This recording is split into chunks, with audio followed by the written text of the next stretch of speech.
Okay. Hi everyone, we're Team 40, 4B. I'm Greg. I'm Corinne. I'm Eric. And I'm Jeffrey.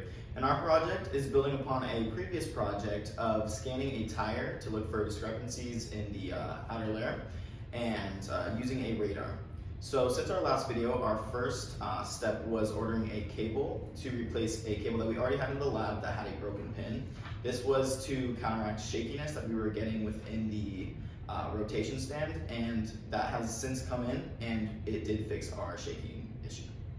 So one other issue that the previous teams had, which wasn't a complete stop to our work, but still a significant area for improvement, is to build a mount on which we can place both the transceiver and the tire.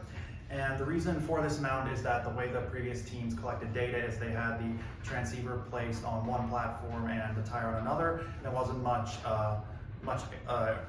area for precision or adjustability in how this was set up. So we designed a mount here to fix this. We have Thorlab's breadboard to which we can secure both the tire and the transceiver, as well as allow for adjustment of the height of the transceiver and its angle. And this will allow us to much more precisely control the parameters for which we're taking the measurements. Similarly, having this mount will reduce the time it takes to do the setup, because we will already have some platform to which we can mount all the necessary components.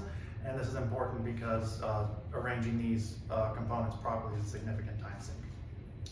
With this plan going forward, the first thing we wanted to do was to get where the last team had left off at the end of their project. So we wanted to get a scan of the tire just as they had it in their code.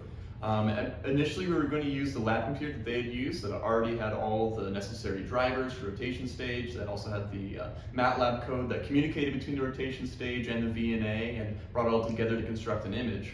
But this computer was very slow, it was missing some data files, and so with the help of Dr. Tracopoulos' PhD student, Yuran, I was able to download all the code to my laptop along with the drivers and the data files and everything that was needed in order to run the code, so that I can start running the code from my laptop, as long as it's connected to the VNA, of course, and the rotation stage.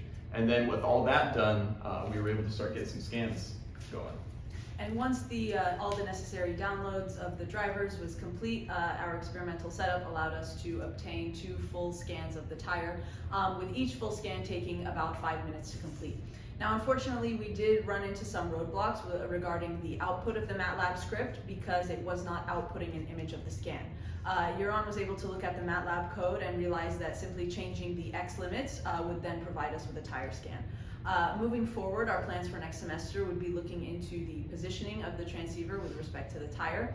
At the moment, the transceiver is positioned above the tire, and we suspect that this is causing the high frequency signal to bounce off the tire, reflect on the floor, and possibly be scanning the floor. And so we hope that in changing the positioning and making the transceiver instead below the tire, we would be able to obtain a full scan of just the tire. So, thank you. Thank you.